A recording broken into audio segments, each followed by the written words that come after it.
दर्शक सबके जेकर प्रतीक्षा छल ओ प्रतीक्षा के अब अंत होबऽ जा रहल अछि। ई प्रतीक्षा रहल अछि क्रिस 4 के लऽ कऽ जे क्रिस 3 निकलल छलै ओहिके बाद क्रिस 4 के प्रतीक्षा बहुत बेसी लोक सबके छलै जे कहिया आओत, कहिया निकलत, कहिया रिलीज हैत, ओकर शूटिंग कहिया शुरू हैत, से सबके लऽ कऽ बहुत बेसी प्रश्न मनमे छलै।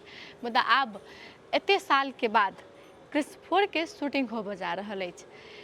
क्रिस के डायरेक्टर राकेश रोशन जे ऋतिक रोशन के पिता सेहो छथि, ओ खुलासा केने छथि कि आब 2025 के अंत दिस क्रिस 4 के शूटिंग हैत। ओ कहै छथि कि आब हम चाहै छी कि जते जल्दी हुए ओते जल्दी क्रिस 4 के शूटिंग स्टार्ट करी, कियाक तऽ आब हम पहिले जकाँ होशमे नहि रहै छी।